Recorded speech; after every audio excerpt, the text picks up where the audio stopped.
Hello everyone, my name is Chloe and today I am here with a brand new video. Welcome to Brunette Bibliophile, where I post bookish videos and writing content.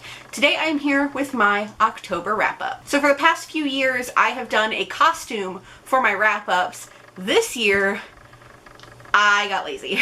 I didn't necessarily get lazy, I just have a lot of stuff going on in my life right now, and my Halloween costume is not ready at the time of filming this yet. I have a Halloween costume for actual Halloween, and I have a Halloween costume for work. So my actual Halloween costume is not ready yet. So instead, I decided I was going to keep it simple and just wear a pair of mini ears, and I can be Minnie Mouse, even though I don't have the appropriate colors on. So I have a bunch of mini ears, so I just picked a pair, and here we go. So today I'm here with my October wrap-up. I don't know how much I read in October.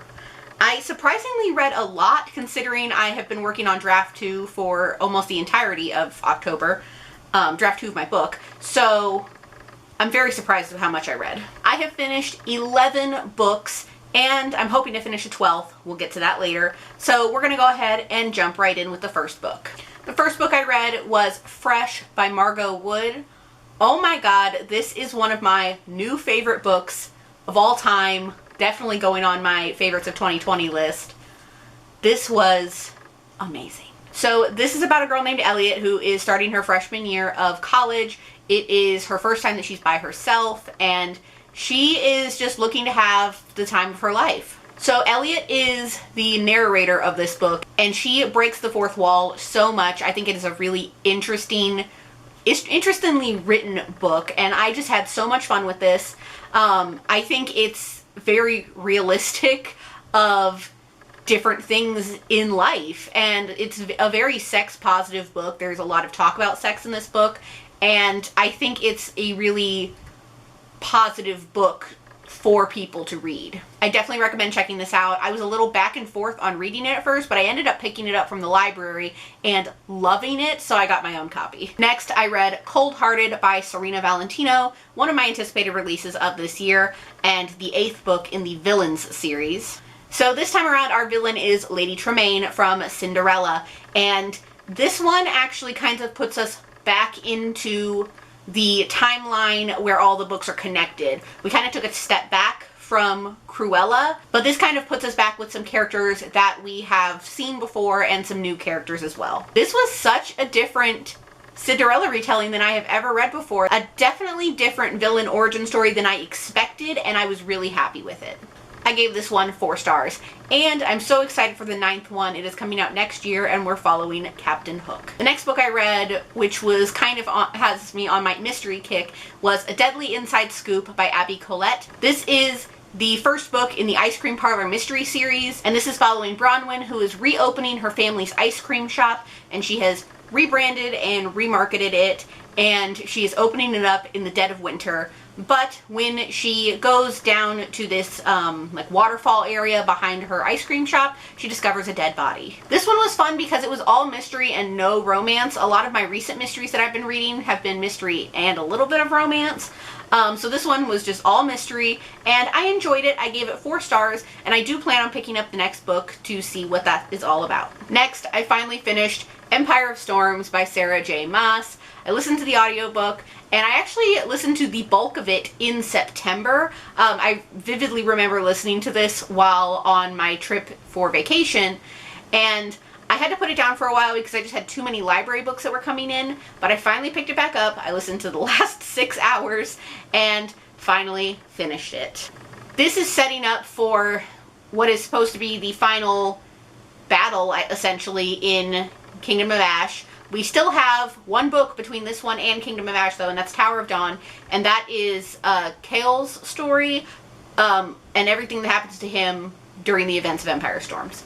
So I gotta get to that next. I finally finished this. I gave it 3 stars. Honestly, at this point, I'm just in it to finish it, but I do have some things that I still like about the series, even though it is extremely different from where it started. Next, I read a book called Hot British Boyfriend. This is by Christy Boyce. It is a 2021 release, and I decided I would get this from the library. If this title sounds terrible, it might be because the book is. No, that's too harsh. So I read this book. It is about a girl who decides to last minute go on a study abroad trip for her high school to England, and this is after she's had like this big humiliation in her life and it went viral on the internet. There were some parts of this book that were fun and I liked that, and then there's some parts of this book that were stupid that I didn't like, and a lot of it was because it's called Hot British Boyfriend. She meets this person in England who he's hot and he's British, and they date for a while, and she's changing herself too much so this guy will like her, and she's stupid about it. I'm not going to get into a whole rant about it. There's content warnings for a lot of Harry Potter and JKR references, and there's also a trigger warning for an off-page death of a parent. It's not surprising that there's a lot of Harry Potter references in this book because it is literally set in England. There is a character who is on a Quidditch team, but there were just way too many. There was even a reference to J.K. Rowling's transphobia, but it just became a whole thing. Just a lot of content warnings for that. Next, another library book that I read, and something that I'd seen going around a lot on Bookstagram, and that is The Gunkle by Stephen Rowley. I listened to the audiobook. I highly recommend the audiobook. It is narrated by the author, who does a fabulous job, and it was just such a fun read. It is about Patrick, who becomes the guardian of his niece and nephew for the summer, and it was adorable. They call him GUP, and it stands for Gay Uncle Patrick, and I love him. He's amazing. This also has content warnings that I need to add to my Goodreads review. It is content warnings for off-page death of a parent, substance abuse, particularly like medications and pills, and then subsequently going to rehab. There's also trigger warnings for death of a partner and a car accident. I need to write all this down in my review. This was a 5-star read. I read a lot of great books this month, but I also read a lot of duds, so I don't know. So something's going good here. Next, I read Superman Dawnbreaker by Matt De La Pena. This was the next book in the DC Icon series following a young Superman. I talked about this a lot in my Read-A-Rama vlog, so I'll link that down below. Ultimately, this was just okay for me, and I gave it 3 stars. I like superheroes, but I think this is also like Throne of Glass, where I was just reading it to finish it at this point. But yeah, check out my vlog in the description below. I talk more about this book. Next, a book that I cannot recommend enough, and that is This Poison Heart by Kathleen. I ended up writing a review on Goodreads for this, and normally, as far as my reviews go on Goodreads, it's only if it's an arc that I've requested or if it is like for content warnings. This I did content warnings and a actual little mini review because I ended up loving it so much. Let me start with the content warnings. The content warnings are for off-page death of unknown relatives, mysterious deaths, parental death, on-page death, stabbing, and hostage situations. And I gave this book a 4, but I've been considering bumping it to a 4.5. Because that's just how amazing it was. This book actually ended up going really dark towards the end, and I had to keep myself from crying because the ending was that kind of ending. The next book is called This Wicked Fate, and I am going to definitely be picking that up because I need to know how the series ends. It is no secret that fantasy is not my first choice, but this has definitely solidified Kathleen as maybe not an auto-buy author, but I'm definitely going to check out everything that she writes. Because I loved Cinderella is Dead. I loved this. I'm so excited for the next book in this series, and I want everybody to pick this book up. The next dud that I read was Damsel by Alana K. Arnold. This was the BookTube Chicks Book Club pick for the month of October, and I've now had 2 months in a row of book club picks that I didn't really care for. So we have a whole live show about this book. I ended up being the only one who didn't like it, which is sad because I had high hopes for this book. So I'm going to link the live show in the description below. This book has so many content warnings. I don't even know if I have them all listed. I did try and list them all out. So here are all the content warnings and content warnings that you should be aware of before you watch that live show. Content warning for animal cruelty and death, misogynistic views and comments, rape, attempted rape, attempted sexual assault, cheating, and self-harm. There were sections of this book that made me want to be sick to my stomach. I don't know how this got marketed as YA. I definitely don't consider it a YA at all. It's an anti-fairy tale, and it was just a lot. I don't know why this is YA. It's listed as YA, and it shouldn't be. So take that with a grain of salt. Go check out the live show. Definitely go read reviews on Goodreads before you dive into this book because of all the content warnings and all the issues that there are with this book, because it's bold.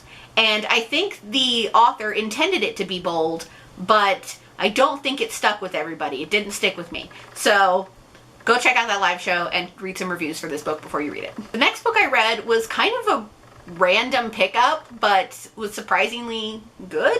I picked up Prince in Disguise. This is by Stephanie Kate Strom. So I got this from my work when we were going through and weeding books, and I decided I would take this one home.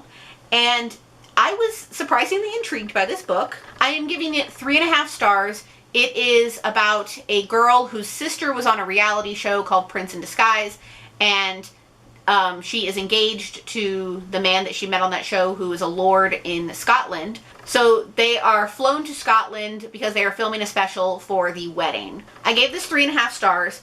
I thought the beginning was going really well. I did think that there were some subplots for this book that were a little obvious that I didn't enjoy as much. They could have gone without them as the book progressed, but ultimately they were there for drama. And the ending was really sweet and won me over again. If you're a fan of Prince Charming by Rachel Hawkins, I definitely recommend checking this one out. I was just reading the back of this. In this one, the main character's sister is getting married to a prince of Scotland, and in this one, the main character's sister is getting married to a lord of Scotland. I think the only difference is this one has a reality show and this one doesn't. Next, I read Rise to the Sun by Leah Johnson. This is her sophomore novel about two girls who meet at a music festival, and it is very insta-lovey, but also really sweet. There is a lot of conversations about music and friendship and a lot of other varying topics. It's a very summery book. I highly recommend reading this like during the summertime or like maybe August, like right before school, because that's kind of when this is set. Something that I've noticed in books recently, including this one, is that authors have been putting content warning pages at the beginning, which is fantastic. I love that.